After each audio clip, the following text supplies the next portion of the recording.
Hello friend, study with Vanita में मैं आपका बहुत बहुत स्वागत करती हूँ। उम्मीद है कि आप बहुत ही अच्छे होंगे और आपकी तैयारी भी बहुत अच्छी चल रही होगी। आज हम कंटिन्यू रखेंगे एसएससी की मैथ्स क्लास को कंटिन्यू रखेंगे और उम्मीद है फ्रेंड कि आपको मेरी पिछली क्लास भी एसएससी की एमटीएस क्लास अच्छी लगी होगी।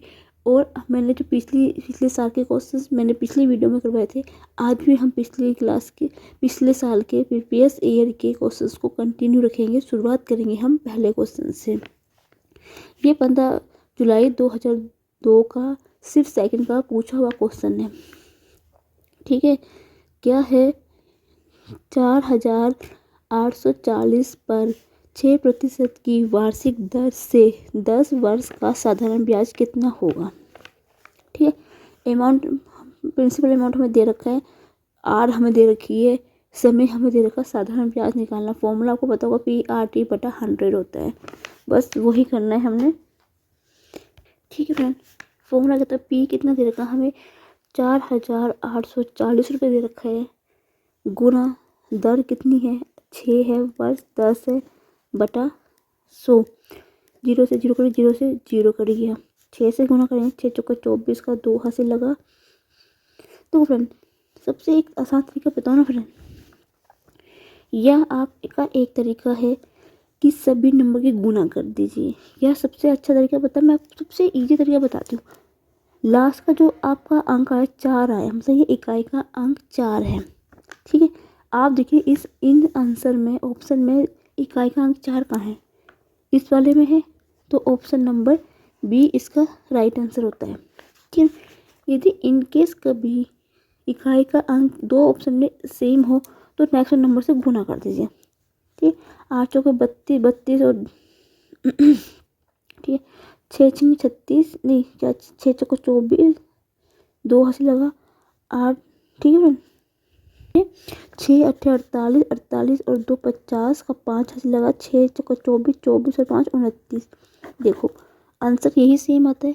जब भी आपको कोई इस टाइप का क्वेश्चन पूछ लीजिए ना, मल्टीप्लिकेशन, आपको इतनी लंबी मल्टीप्लिकेशन करने की भी जरूरत नहीं होती। इकाई का अंक देखिए और ऑप्शन में देखिए इकाई का अंक कहाँ पे सेम आ रहा है, जहाँ पे सही वही आपका आंसर हो जाएगा।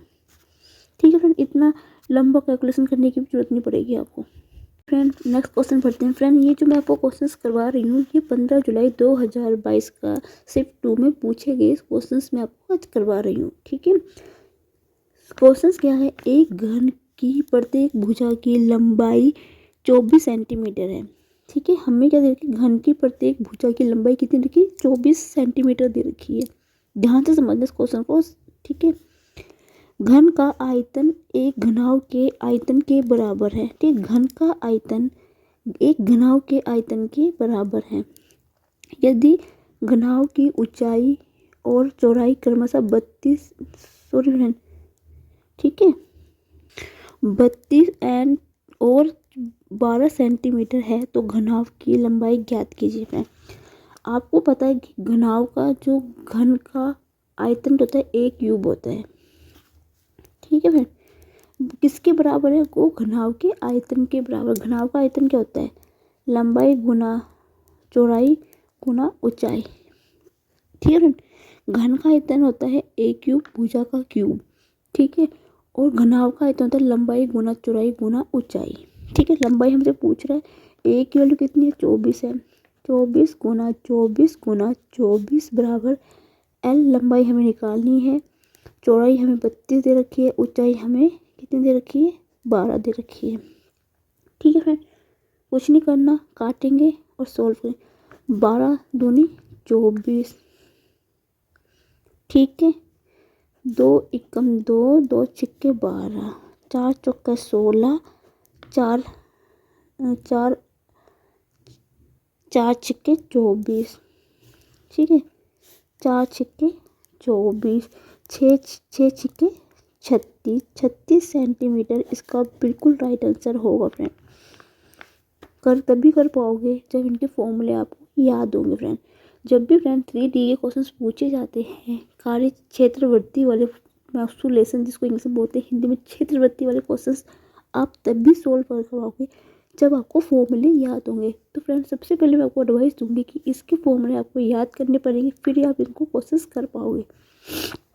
ठीक है, आप सोच रहे होंगे आधे बच्चे तो बहुत ही खुश हैं इस बार तो पैटर्न चेंज हो, जो न्यू पैटर्न आया है, क्योंकि उसमें तो रीजनिंग और मैथ्स में तो तुक्के मार सकते हैं, लेकिन जो दूसरा ऑप्शन है इंग्लिश में और उसमें जीके में तुक्के नहीं मार सकते। लेकिन फ्रेंड एक पॉइंट हमेशा याद रखना, उसमें एक चीज़ कंडीशन भी दे रखी है, लेकिन आपको हर पेपर में क्लियर होने, तो पहला पेपर है ना, पहला सेक्शन है जीके रीजनिंग और मैथ्स का, उसमें आपको पेपर क्लियर भी करना है। ये नहीं कि आप सेकंड की तैयारी करो, फर्स्ट की नहीं करनी। रीजनिंग और जीके और मैथ्स की तैयारी भी बहुत ज़रूरी है, क्योंकि वो भी आपको क्लियर करना बहुत ज़रूरी है। यदि ऐसा नहीं होगा, यदि आप सोच रहे होंगे कि हम मैथ्स इंग्लिश की तैयारी कर लेते हैं और साथ में उसकी तैयारी कर लेते हैं जीके की, तो हमारा पेपर अच्छा हो जाएगा, नहीं। उसमें एक कंडीशन ये भी है कि जो पहला पार्ट है इंग्लिश मैथ्स का और रीजनिंग का, उसमें भी आपको पेपर क्लियर को क्वालिफाई करना बहुत ज़रूरी है। इसलिए तुक्के मत मार के आना ज़्यादा। यदि आप पहले वाले में नहीं क्लियर होगे तो आपका पेपर नहीं क्लियर हो पाएगा। दोनों में पास होना बहुत ज़रूरी है, ठीक है फ्रेंड। पैटर्न चेंज कर दिए एमटीएस वालों ने इस बार इतने सालों बाद। बच्चे तो खुश हो रहे होंगे अद्धे तो, जिनको मैथ्स से डर लगता है, रीजनिंग से डर लगता है, क्या तुक्के मार के आएंगे और क्या, नेगेटिव मार्किंग तो है नहीं, लेकिन पास होना भी ज़रूरी है, तभी सिलेक्शन होगा, नहीं तो नहीं होने वाला। ठीक है फ्रेंड, नेक्स्ट क्वेश्चन पे बढ़ते हैं। नेक्स्ट क्वेश्चन क्या है फ्रेंड, 1.5 माइनस के 0.5 मंजिला ब्रैकेट छोटा ब्रैकेट 9+2 माइनस के 2 ब्रैकेट मंजिला ब्रैकेट वन का मान ज्ञात करना है। बोर्ड मास का नियम है, बी बोर्ड मास का नियम है। उम्मीद है सबको आता होगा, फिर भी एक बार समझा देती हूँ। बी का मतलब होता है बार, बी का मतलब होता है ब्रैकेट, बड़ा ब्रैकेट मंजिला ब्रैकेट छोटा ब्रैकेट, पहले छोटा ब्रैकेट सॉल्व होगा, फिर मंजिला, फिर बड़ा। ओ का मतलब होता है का, ठीक है। बी बोर्ड, डी का मतलब डिवाइड मतलब भाग, एम का मतलब होता है मल्टीप्लिकेशन गुना, ठीक है। ए का मतलब होता है एडिशन मतलब प्लस, सब्ट्रैक्शन होता है, एस का मतलब सब्ट्रैक्शन मतलब घटाना, ये होता है फ्रेंड। देखो बार यहाँ है नहीं, पहले है मंजिला ब्रैकेट, इसको सॉल्व करेंगे, पहले हमें ये अंदर वाले छोटे ब्रैकेट को सॉल्व करेंगे, ठीक है। तो 1.5 माइनस के 0.5 प्लस के, ठीक है, इस ब्रैकेट को हटाऊंगी, 9 और 2 11, 11 में से 2 गए 9 बचेगा, तो ये वाला ब्रैकेट भी अपना आप हट जाएगा, ठीक है फ्रेंड। देखो ध्यान से समझना चीज़ को, ठीक है। अब देखो बीच में पहले क्या है, एडिशन आएगा, ठीक है, उसके बाद क्या होगा, मल्टीप्लिकेशन है नहीं, बचा एडिशन, ठीक है। तो 9 को जो 1.5 माइनस का, अब मैं इसमें से इसको जो ये देखो माइनस का है, ये प्लस का है, तो पहले प्लस प्लस जोड़ेंगे, ठीक है। तो कितना हो जाएगा, ये होगा 10.5 हो जाएगा। 9 को 1.5 ऐसे जोड़ूंगा ना, 5 का 5 10.5, ये हुआ माइनस का 0.5, ठीक है। 10.5 से 1.5 किया तो बचेगा 10। तो ऑप्शन नंबर बी इसका बिल्कुल सही आंसर होगा फ्रेंड। फ्री के नंबर मिलते हैं इसमें, ध्यान रखना थोड़ा सा, इजी है बोर्ड मार्क्स के, 2 या 3 क्वेश्चन पक्के आते हैं, ठीक है। नेक्स्ट क्वेश्चन पे बढ़ते हैं। नेक्स्ट क्वेश्चन क्या बोल रहा है फ्रेंड, किसी संख्या को 11 में से घटाने पर हमें उस संख्या का 10% प्राप्त होता है, वह संख्या ज्ञात कीजिए, ठीक है फ्रेंड। क्या बोल रहा है, किसी संख्या 11 में से घटाने पर, 11 में तो मतलब मान लो वो संख्या x है, तो 11 में से मैंने x घटा दिया, ठीक। किसी संख्या को 11 में से घटाने पर हमें कितना मिलता है, उस संख्या का 10% मिलता है, क्योंकि वो संख्या मैंने x मानी है तो इसका 10% मिलता है, तो 10% हटाएंगे 100 × x, क्योंकि संख्या मैंने x मानी है, ठीक है। यही तो बोल रहा है कि किसी संख्या को 11 में से घटाने पर, मान लें वो संख्या x है, 11 में से x घटा दिया, हमें उस संख्या का 10% प्राप्त होता है। वो संख्या का x मतलब वही संख्या x का 10% हटाते हैं, 1/100 आता है, 0 से 0 करिए, 10 की गुना यहाँ पे होगी तो कितना आएगा, 110 माइनस के 10x बराबर x के, ये माइनस है यहाँ जाके प्लस में, 11x बराबर 110, 11 से कितने 10 बार कटेगा, तो ऑप्शन नंबर सी इसका बिल्कुल राइट आंसर होगा फ्रेंड। क्या है फ्रेंड, 9 संख्याओं का औसत 20 है। यदि इनमें से 2 संख्याओं को हटा दिया जाए तो औसत 18 हो जाता है। ठीक है, हटाई गई 2 संख्याओं का योग कितना होगा। ठीक है फ्रेंड, क्वेश्चंस पढ़ लीजिए, फिर मैं इसको सोल्व करती हूँ। क्या पढ़ा, एक बार फिर से बोलती हूँ क्वेश्चन। 9 संख्याओं का औसत 20 है। यदि इनमें से 2 संख्या को हटा दिया जाए तो उसका औसत 18 हो जाता है। हटाई गई 2 संख्याओं का औसत योग ज्ञात कीजिए। ठीक है फ्रेंड, ठीक है फ्रेंड, इसको मैं फ्रेंड 2 मेथड से कराऊंगी आपको। ठीक है, एक ये यहाँ पे ये फर्स्ट मेथड है और यहाँ पे ये सेकंड मेथड है। ठीक है, 2 मेथड से इस क्वेश्चन को कराऊंगी। आपको जो मेथड ठीक लगता है वो करिए। उसने क्या बोला, 9 संख्याओं का औसत कितना है, 20 है। तो 9 गुना 20 बराबर कितना हो गया, 180 हो गया। यही बोला ना उसने फ्रेंड कि 9 संख्या का औसत 20 है। तो आपने क्या करा, गुना कर देंगे इसमें। ठीक है, फिर उसने क्या बोला, 2 संख्या को हटा दिया जाए। इसका मतलब जो 9 संख्या थी इसमें 2 संख्या हटा दी जाए तो 9 में से 2 जाएगा तो कितना बचेगी, 7 बचेगी फ्रेंड। तो औसत कितना हो जाता है, 18 हो जाता है। तो 9 8 18 में 18 सत्या होता है 126। फिर उसने पूछा कि उन संख्याओं का योग कितना होगा। तो आपने क्या करना है, इन दोनों को घटा देना। 180 से 54 गए 4, ये 180 से 26 गए, ये बचेगा यहाँ बचेगा 17, मतलब 5, 54 बचेगा। तो उन दोनों संख्याओं का कितना है, 54 है। ठीक है, या आप इसको इस वाले मेथड से कर लीजिए या आप इस वाले मेथड से कर लीजिए। ठीक है, उसने क्या बोला है कि 2 संख्याओं का योग 40 है। 2 मतलब पहली संख्या 20 है, दूसरी संख्या 20 है। क्योंकि 2 संख्या बोली ना, तो 2 संख्या बोली, तो औसत है दोनों को जोड़ दो 2 बार, क्योंकि 2 संख्या बोली। कितनी है, 40 है। ठीक है, यहाँ से समझना इस क्वेश्चन को। ठीक है, उसने बोला 2 संख्याओं का औसत 40 है, मतलब संख्या को 2 बार जोड़ूंगी तब 40 होगा। ठीक है, उसने क्या बोला, उसमें से 2 संख्याओं को हटा दिया गया है। ठीक है, 2 संख्याओं को हटा दिया गया है, मतलब उसने क्या करा, 2 संख्या, पहले 9 संख्या थी ना, उसमें 2 घटा दिया गया, बचेगी 7। तो 7 गुना 2 बराबर हो गया 14। इस चीज़ को ध्यान से समझना। 2 संख्याओं का 9 संख्याओं का औसत कितना है, 20 है। 2 संख्या यही बोला था फ्रेंड उसने, तो 2 बार जोड़ दिया है। ठीक है, फिर उसमें से 2 संख्या को हटा दिया जाए तो कितनी, 7 बचेगी, उससे 2 से गुना कर देंगे, 14 हो गया। अब इन दोनों को जोड़ दो, 4 और 5 54 आ गया। आपको ये मेथड अच्छा लगता है तो इस वाले मेथड से कीजिए, आपको ये अच्छा लगता है तो इस वाले मेथड से कीजिए, जो सा मेथड आपको ठीक लगे फ्रेंड। नेक्स्ट क्वेश्चन पे बढ़ते हैं। ठीक है, नेक्स्ट क्वेश्चन क्या है, एक लंबवृत्तीय शंकु का पृष्ठ क्षेत्रफल 44 सेंटीमीटर स्क्वायर है। ठीक है, यदि शंकु की तिर्यक ऊंचाई 7 सेंटीमीटर है तो उसकी आधार की त्रिज्या ज्ञात कीजिए। सबसे पहले फिर आपको फॉर्मूला पता होना चाहिए। क्या, शंकु का वक्र पृष्ठीय क्षेत्रफल बराबर क्या होता है, पाई आर एल होता है। और वक्र पृष्ठीय क्षेत्रफल कितना दे रखा, 44 दे रखा हमें। ठीक है, तो 44 बराबर हो गया, पाई की वैल्यू 22/7 गुना आर निकालनी है हमें, एल हमें कितनी देगी, 7। 7 से 7 कट गया, 22 से 44 2 बार कर दिया, तो आर बराबर हो गया 2 सेंटीमीटर। फ्रेंड देखो, इतना इजी पेपर आते हैं, तभी कर पाओगे। कभी भी ना फ्रेंड डरना मत, पेपर देख के कभी मत घबराना। आपको लगता है कि पेपर लंबा होगा, जिसकी क्वेश्चन लंबा होगा तो कैसे होगा, कभी नहीं। बस अपना बेसिक कंसेप्ट क्लियर कीजिए अपना। बस देखो, 2 लाइन का क्वेश्चन था ये, 2 लाइन भी ज़्यादा थी। ठीक है, नेक्स्ट क्वेश्चन पे पढ़ते हैं। नेक्स्ट क्वेश्चन क्या है फ्रेंड, 100 मीटर लंबी एक ट्रेन 10 किलोमीटर प्रति घंटे की चाल से गतिमान है। ठीक है, रेलवे लाइन के पास खड़े एक आदमी को वह कितने समय में पार करेगा। ठीक है, आपने फॉर्मूला पढ़ा होगा,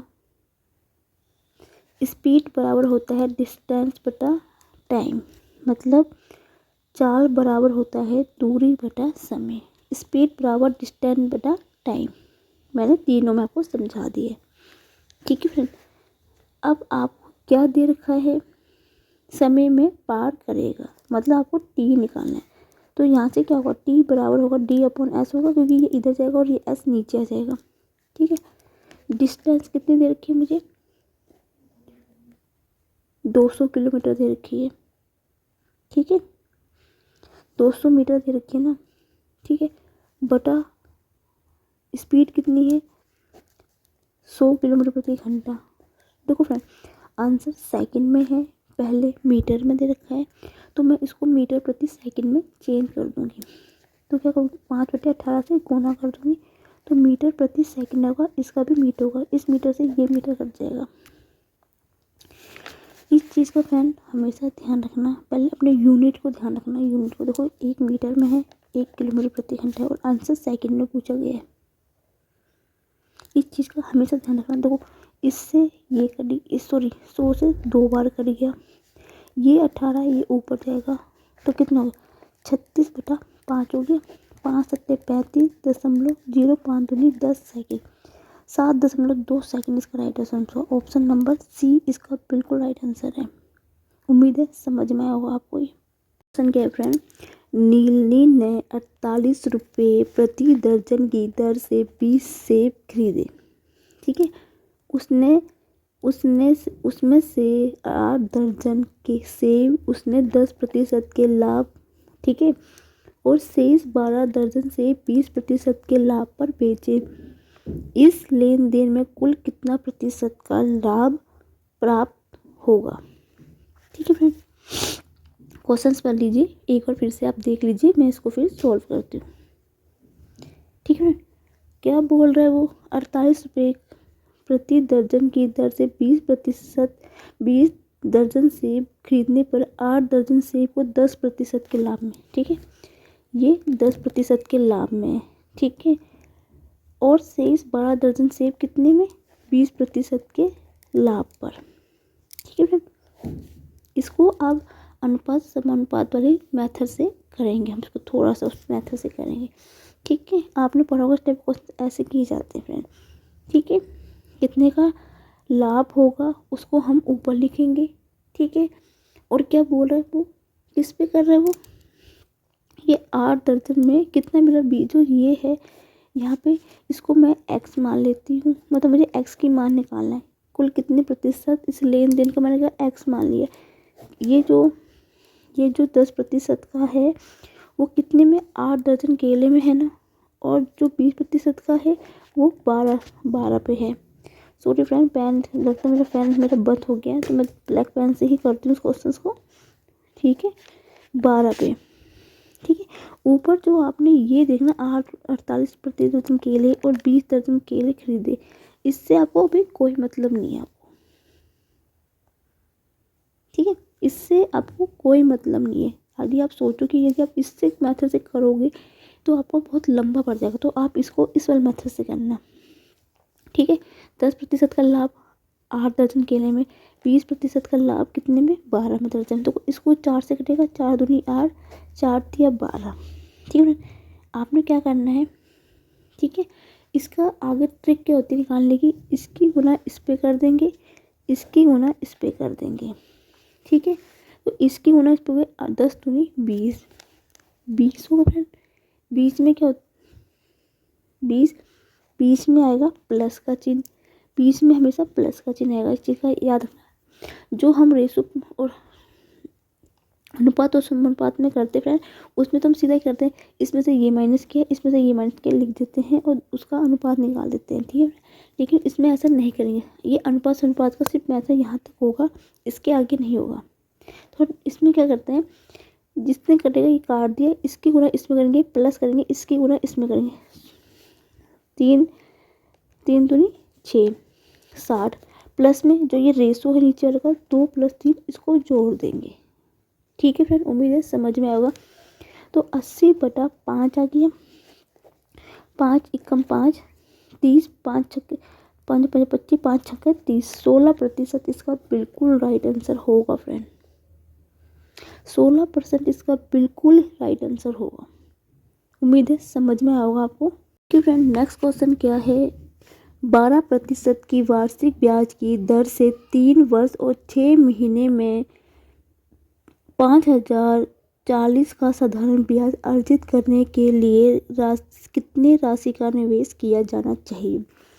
ठीक है, वही फॉर्मूला है। साधारण ब्याज बराबर होता है प्रिंसिपल गुना आर गुना टी बटा 100। तीनों चीज़ हमें दे रखी है और हमें क्या निकालना है, यहाँ से पी निकालना है, प्रिंसिपल अमाउंट निकालना है, साधारण ब्याज। ठीक है फ्रेंड, देखो फ्रेंड अभी यहाँ पे पहले हम देखते 3 वर्ष 6 महीने का मतलब क्या होता है। ठीक है फ्रेंड, मेरा ब्लू पेन खत्म हो चुका है तो इसलिए मैं इसको ब्लैक पेन से ही कंटिन्यू रखूँगी। फ्रेंड आप मेरे ये मत देखिए कि मेरा ब्लैक पेन है ब्लू पेन है, आप सिर्फ मैथड में कॉन्सेंट्रेट कीजिए, मैथड को समझिए कि मैं कैसे करवा रही हूँ। ठीक है, क्योंकि मेरे पास अभी दूसरा पेन अवेलेबल नहीं है तो मेरे पास ब्लैक पेन है रखा हुआ इस टाइम, तो मैं इसको ही क्लास को कंटिन्यू रख रही हूँ। ठीक है फ्रेंड, देखो 3 साल 6 महीने का मतलब होता है, 3 साल 6 महीने का मतलब होता है ये होता है फ्रेंड। ठीक है, इस चीज़ को ध्यान रखना, यदि जब भी इस टाइप क्वेश्चन पूछ लिया जाए तो आपने सब बटे में 12 जरूर करना है। 3 साल ये हो गया, 3 वर्ष और 6 महीने। ठीक है, 3 साल जब भी तो कुछ साल पूछे जब वो सही में आएगा, महीने होगा ऊपर आएगा, साथ में 12 तो आपने जरूर ही लिखना है। तो 6 एकम 6, 6 दूनी 12, 3 सही 1/2, 3 दूनी 6, 6 और 1 7, 7/2। आपने भिन्न से भिन्नों को सोल्व करना सीखा हो, जो सही वाली भिन्न होती क्या करते हैं, पहले इसकी गुना इसमें करेंगे फिर इसको जोड़ देंगे बटे में लिख देते हैं। ठीक है, प्रिंसिपल अमाउंट आपको दे रखा है 5,040 बराबर प्रिंसिपल अमाउंट हमें निकालना है। आर हमें दे रखा है। ठीक है, आर कितना दे रखा हमें 12 दे रखा, टी कितना दे रखा 7/2 हो गया बटा 100 हो गया। अब जो कटेगा उससे काटेंगे, जो नहीं कटेगा उसको छोड़ देंगे। शुरू करते हैं, अब काट पीट करना। 2 छिक्के 12। ठीक है, अब इस 7 से कर देगा 7 49, हाँ 37 49, 7 दूनी 14, 720।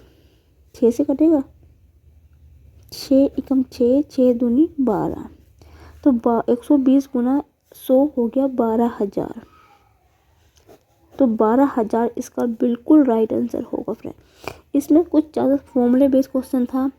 साधारण ब्याज बराबर होता है अमाउंट मतलब क्या होता है, ठीक है, राशि गुना दर गुना समय बटा 100। बस इस चीज़ का ध्यान रखना है। यहाँ पे ये 3 वर्ष 6 महीने को सोल्व करना वो को पड़ेगा। जब भी आपसे वर्ष महीना दे रखा हो तो आपने कुछ नहीं करना, साल है उसको सही में लिख देना, जितने महीने उसको ऊपर लिखना और 12 से भाग जरूर देना, क्योंकि इस 12 से भाग देना बहुत ज़रूरी है। ये चीज़ आप यहाँ पे ध्यान रखना। ठीक है फ्रेंड, इसको जो संख्या कटेगी वो सिर्फ ये कटेगी, ये नहीं कटेगी क्योंकि ये सही में है। इस चीज़ का भी ध्यान रखना फ्रेंड। बस एक चीज़ यही पॉइंट यहाँ पे समझने की जरूरी थी और सीधा क्वेश्चन फॉर्मूला बेस पे था। नेक्स्ट क्वेश्चन पे बढ़ेंगे हम। नेक्स्ट क्वेश्चन क्या है फ्रेंड, 15 गेंदों को 450 रुपये में बेचने पर 5 गेंदों के क्रय मूल्य के बराबर हानि होती है। ठीक है, एक गेंद का क्रय मूल्य ज्ञात कीजिए। ठीक है, क्वेश्चन पढ़ लीजिए, शुरू करती हूँ फिर मैं।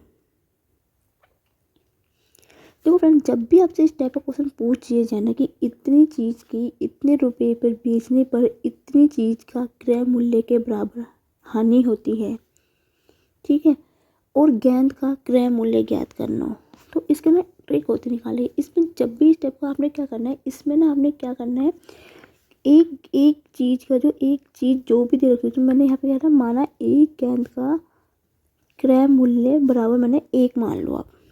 ठीक है, जो सीपी होता है मतलब कॉस्ट प्राइस मतलब क्रय मूल्य, उस चीज़ उसकी एक चीज़ का क्रय मूल्य 1 मान लो। तब एक गेंद का क्रय मूल्य 1 है तो 5 का कितना होगा, 5 होगा, कितने हानि के बराबर है, लॉस मतलब ये हानि के। इतना आपको समझ में आया फ्रेंड? कुछ भी हो बस आपने 1 मान लेना है बस उसका क्रय मूल्य इस टाइप के क्वेश्चंस में। ठीक है, और हमें कॉस्ट प्राइस कितना दे रखा है, 15 गेंदों का इतने रुपए में बेचने पर, मतलब 15 गेंदे मतलब कॉस्ट प्राइस कितना है, 15 है। यहाँ पे यही तो बोला, 15 गेंदों को बेचने को इतने रुपए में बेचने पर, ठीक है। तो 15 क्या है यहाँ पे इसका कॉस्ट प्राइस है, कॉस्ट प्राइस मतलब उसका क्रय मूल्य, ठीक है। 15 का जब एक है तो एक का कितना होगा, 15 गुना एक होगा, 15 हो गया। तो यहाँ से सेलिंग प्राइस कितना होगा, सेलिंग प्राइस मतलब विक्रय मूल्य, जितने की हानि होगी वही मैं क्रय मूल्य से घटा दूंगी तो मेरा सेलिंग प्राइस निकल जाएगा। ऐसे ही निकाला जाता है ना फ्रेंड, जितने का लाभ या हानि होती है उसके क्रय मूल्य से आप घटा दो, हानि है तो घटा दो, लाभ है तो जोड़ दो, ठीक है। क्योंकि यहाँ पे हानि हो रही है तो मैंने क्रय मूल्य में से मैंने जितने की हानि हुई है उसको मैं घटा दूंगी तो मेरे को क्या मिल जाएगा, विक्रय मूल्य, ठीक है फ्रेंड। और ये विक्रय मूल्य किसके बराबर है, किसके बराबर है, 450 रुपये के है तो 450 बटा 10 हो जाएगा, जीरो से जीरो कटेगी, 45 आ गया।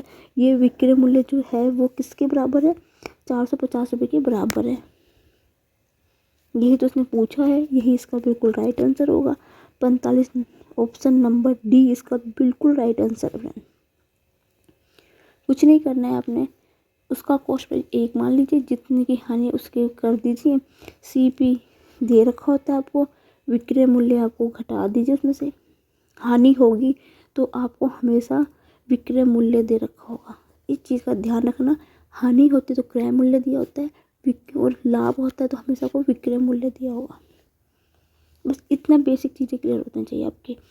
उम्मीद है समझ में आपको आया होगा। नेक्स्ट क्वेश्चन में बढ़ते हैं। नेक्स्ट क्वेश्चन क्या है फ्रेंड, ए अकेले किसी कार्य को 15 दिन में और बी अकेले इसी कार्य को 20 दिन में पूरा कर सकता है।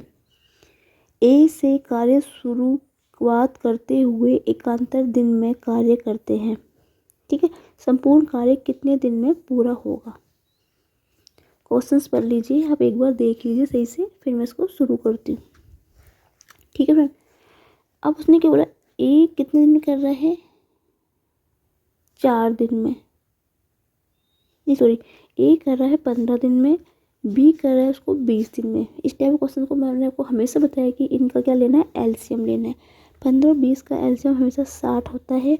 पर एक दिन का कार्य कितना होगा, 15 चौके 60, 20 दिया 60, एक दिन का कार्य 4 हो गया, बी का एक दिन का 3 हो गया।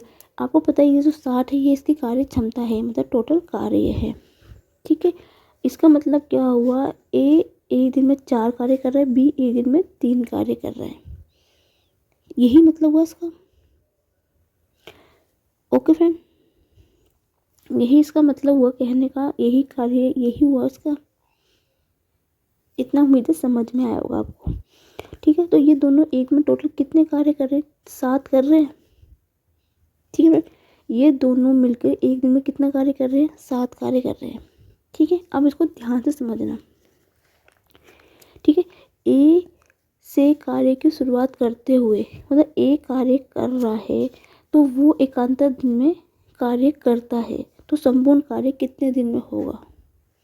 जैसे टोटल कार्य 7 है, ठीक है, और एकांत ए से शुरुआत हो रही है और क्या कर रहे हैं, वो एकांतर दिन में कर रहे हैं, एकांतर दिन में कर रहे हैं।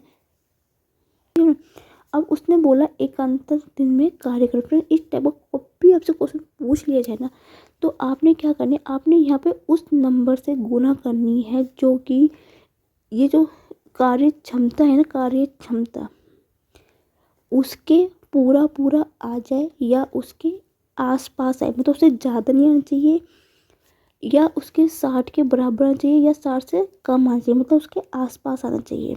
तो मैं 7 से ऐसे किसी नंबर से गुना करूँ जिसके टावर देखो 7 के बारे में 60 कभी नहीं आता है, ये चीज़ तो आपको हमेशा पता है।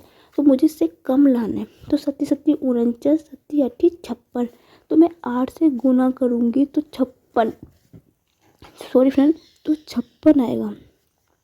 और 56 60 के आसपास है, क्योंकि 60 मुझे 60 से ऊपर नहीं लेना, मुझे उससे या मुझे इसके बराबर लेना है या मुझे थोड़ा से कम लेना है। इस टाइप का क्वेश्चन जब भी आपसे पूछ लिया जाए तो आपने यहाँ पे उससे गुना कर देनी है। तो कितना दिन आ जाएगा, 56 दिन आ जाएगा इनका कार्य, ए और बी का एक दिन का कार्य।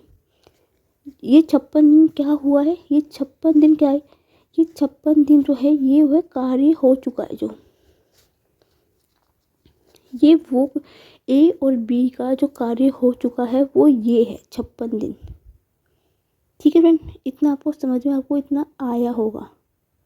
ठीक है, कभी भी यहाँ पे आपने को ये मत करना कि 56 में आप 4 जोड़ के इसको 60 ले आओगे, ऐसे मत करना।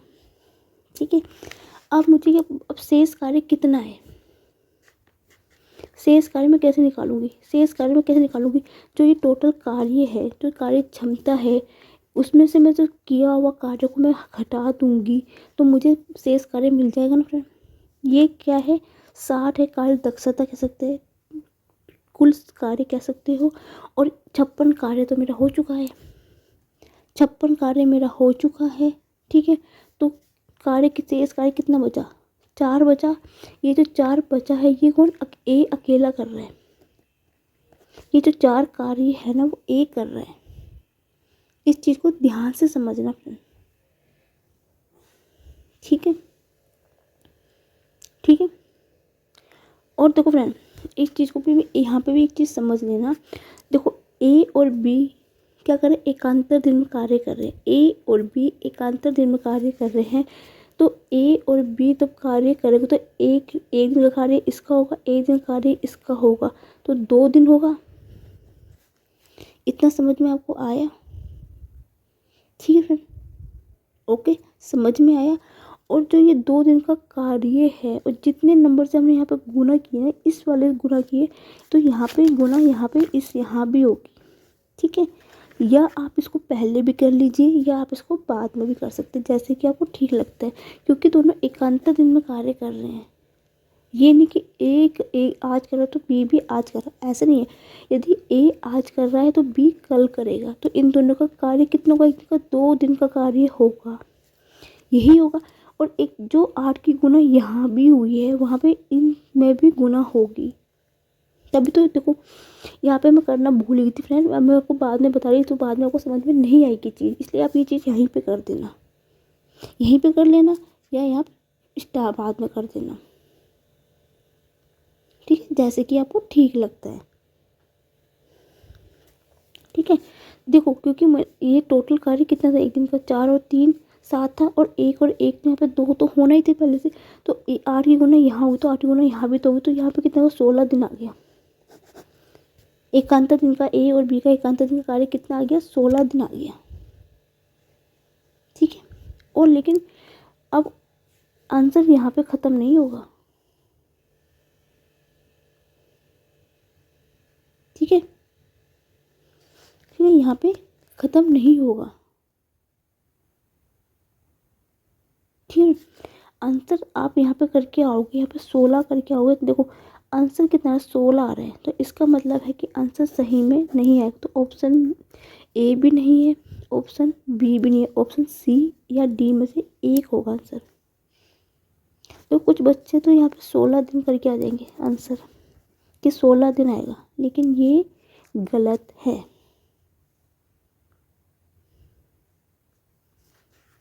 ये गलत है। उसने पूछा कि संपूर्ण कार्य कितने दिन में पूरा होगा। आपने क्या करना है, 16 में 1 जोड़ देना है और 17 आपका राइट आंसर होगा फ्रेंड। देखो आंसर यहाँ 16 आ रहा है, तो नेचुरल बात है कि आंसर 16 से ऊपर आएगा, तो ऑप्शन नंबर सी भी नहीं होगा, बचा क्या ऑप्शन डी। या आप इसको इस तरीके से कर लीजिए। देखो देखो 17 आंसर नेचुरल आंसर 16 से ऊपर आ रहा है, या ऑप्शन ए सही होगा, यहाँ पर मैं गलत कट कर दिया था, या ऑप्शन ए सही होगा या ऑप्शन डी सही होगा। देखो क्योंकि इसने बोला टोटल कार्य कितना होगा, इसने एक क्योंकि एकांतर कार्य बोल रहा हो, एकांतर कार्य बोल तो यहाँ पे एक उसमें ऐड हो जाएगा, इस चीज़ का ध्यान रखना। बहुत अच्छा क्वेश्चन है। ठीक है, 17 इसका राइट आंसर होगा, ऑप्शन नंबर डी। उम्मीद है आपको समझ में होगा। नेक्स्ट क्वेश्चन पे बढ़ते हैं। नेक्स्ट क्वेश्चन क्या देगा फ्रेंड, यदि ए के 60% का 35%, बी के 75% के 25% के बराबर है, और तो ए और बी से अनुपात क्या है। इस टाइप का क्वेश्चन जब भी क्या बोला, ए के गे का मतलब गुना। ठीक है फ्रेंड, 60% का मतलब क्या होता है, 3/5 होता है, यही होगा ना, 60/100, 0 0 करिए, 2 3 6 2 5 10, 3/5 हुआ। या आप इसको ऐसे लिख लीजिए, या आप 60/100 भी कर दीजिए, आपको जैसे ठीक लगता है। ठीक है, का 35/100 कर दीजिए। के बराबर बराबर बी के 75 5/100 गुना 25/100 के। इस 100 से ये 100 करिए, इस 100 से ये करिए। ठीक है, इतना समझ में आ गया? उम्मीद है सबको आया वो समझ में। 5 5 25, 5 7 35। ठीक है, 5 एकम 5, 5 दूनी 10, यही होगा। 3 चौके 12, 3 दूनी 6, 3 पंजे 15, यही होगा। तो ए बटा बी कितना हो गया? 5 5 25, ये होगा। 7 चौके 28, ये हो गया। तो अनुपात कितना होगा? 25/28 हो गया फ्रेंड। Option number B. मेरा पेन ब्लू पेन ख़त्म हो चुका है फ्रेंड, इसलिए मुझे ब्लैक पेन से करना पड़ रहा है। उम्मीद है बस आप मेथड में कॉन्सेंट्रेट कीजिए, समझिए। ये मत देखिए कि क्या कर रही है, कैसे राइटिंग कैसी है फ्रेंड, इस पर ध्यान मत दीजिए। ठीक है, नेक्स्ट क्वेश्चन पे बढ़ते हैं। नेक्स्ट क्वेश्चन क्या है फ्रेंड? 5 और 13 के बीच की सभी सम संख्याओं का लघुत्तम समावर्तक बताइए। लघुत्तम क्या होता है? एलसीएम होता है। और सम संख्या होती है जो कि 2 से विभाजित हो जाती है, वो सम संख्याएं होती है। सबसे पहले आपको सम संख्या समझना जरूरी होती है। तो पहले कितनी होगी? 6 होगी, दूसरी 8 होगी, दूसरी 10 होगी, 12 आएगी, क्योंकि 13 और 5 और 13 के बीच की ये सम संख्या होती है जो कि 2 से विभाजित हो जाती है। एलसीएम निकालने का 2 गुना 3, 2 गुना 2 गुना 2, 2 गुना 5, 2 गुना 2 गुना 3। ठीक है, इसका मतलब क्या? 2 की घात 1, 3 की घात 1, 2 की घात 3, 2 की घात 1, 5 की घात 1, 2 की घात 2, 3 की घात 1। इसमें वो संख्या होती है जिसमें घातें सबकी सबसे बड़ी होती है। सभी संख्याओं को लेना, लेकिन घातें बड़ी होनी चाहिए। 2 की घात 3 यहाँ पे बड़ी है, तो 2 की घात 3, 2 गुना 2। 3 की घात 1 है, यहाँ पे भी 1 है, तो 3 की घात 1 लेना है।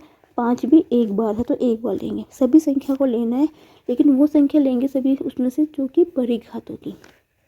एलसीएम में ये होता है, एचसीएफ में होता है जो कॉमन होता है, जो सब में तीनों में कॉमन होगा वो लेंगे।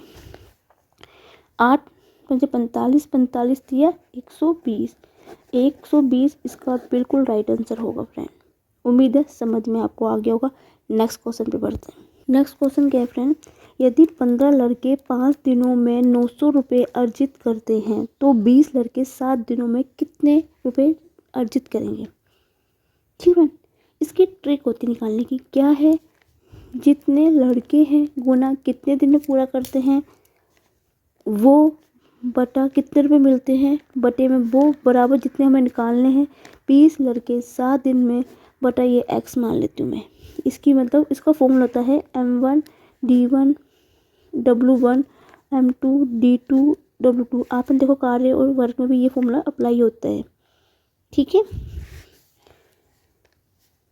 5 चौके 20, 3 पंजे 15, 3 3 9। ठीक है, 5 चौके 30। ठीक है, तो x बराबर 28 गुना 60, 28 छिक्के 168, ये 0 ये आ गया, तो 1680 रुपये होगा। Option number B. ठीक है, बस आपने ये फॉर्मूला अप्लाई करना है और आपने कर देना इसको। नेक्स्ट क्वेश्चन पे बढ़ते हैं फ्रेंड। नेक्स्ट संख्या क्या है? क्वेश्चन क्या है? 12 सही 1/7 और 14 सही 1/2/7 प्रतिशत के दो क्रमागत छूट किस एकमात्र छूट के बराबर होगी? इस प्रकार क्वेश्चन को फ्रेंड कैसे सोल्व किया जाता है, इसको हम अब सीखेंगे। देखो, 12 सही 1/2 का मतलब क्या होता है? 12 दूनी 24 और 1 25/2 प्रतिशत है, साथ में प्रतिशत हटाएंगे तो 1/100 हो जाएगा। 25 चौके 100, 1/8 हो गया। ठीक है, सेम इसी तरह 14 7 98, 98 और 200 हो गया। ठीक है, 100/7 गुना 1/100, परसेंटेज को मैंने हटा दिया है, तो 1/7। ठीक है, एक चीज़ को अब ध्यान रखना, इस चीज़ को, इसका मतलब क्या हुआ? ये जो रेशो को जब भी कोई चीज़ छूट दी जाती है फ्रेंड, उसमें हमेशा घटती है चीज़, तो क्या होगी? 8 से 7 होगी। जहाँ पे छूट की बात की जाती है तो वहाँ पे क्या हमेशा घटेगा। ठीक है, तो 7 से कितनी हो जाएगी संख्या? 6 हो जाएगी। यही हुआ फ्रेंड। अब देखो ये क्या होगा? ये 8/7 है, ये 8 से 7 हो रही है और ये 7 से 6 हो रही है, क्योंकि जब भी इस प्रकार का क्वेश्चन से पूछ लिया जाए कि वहाँ पे छूट हो रही है, आपको मैं यहाँ पे मैंने लाभ और हानि में भी चीज़ समझाई थी। जब भी छूट की बात की जाती है वहाँ पे हमेशा घटता है, ठीक है। तो मैंने क्या करा, 8 से 7 हुई है, 7 से 6, देखो ये 7 इधर है, ये 7 इधर हो गया, तो नया रेशियो कितना है, 8:6। अभी 2 से कट जाएगा, कितना होगा, 2 चौके 8, 2 तिया 6, ये जो बनेगा 4:3 हो गया। और ये किस पे, अब कितने का यहाँ पे हो रहा है, 1 का हो रहा है, 1 का किस पे होगा, 4 पे होगा। जैसे हम प्रॉफिट एंड लॉस पे करते हैं ना कि उसके क्रय मूल्य के बराबर होता है, जो पहली संख्या होगी वो उसके बराबर होगा। तो 1 4 के है तो किसके होगी, 1/4 के होगा। और 100 में कितना होगा, 100 से हम गुना कर देते हैं, 2 दूनी 4, 4 से 4 दूनी 8, 4 दूनी 8, 2 4 पंजे 20, 25% इसका बिल्कुल राइट आंसर होगा, ऑप्शन नंबर बी। ठीक है फ्रेंड, वैसे तो ये 20 क्वेश्चंस होते हैं, लेकिन आज मुझे टाइम की कमी के कारण मुझे 15 क्वेश्चंस आज मैंने अटैम्प्ट किए हैं। लेकिन मैं प्रॉमिस करती हूँ कल का सेक्शन में जब भी करूँगी तो मैं इसके 5 क्वेश्चंस इसके लेके और नेक्स्ट के जो प्रैक्टिस सेट करूँगी 20 इसके क्वेश्चन होंगे। यदि आपको मेरा आज का सेक्शन अच्छा लगे तो please friend like my video, comment my video, share my video, and thank you for watching my video.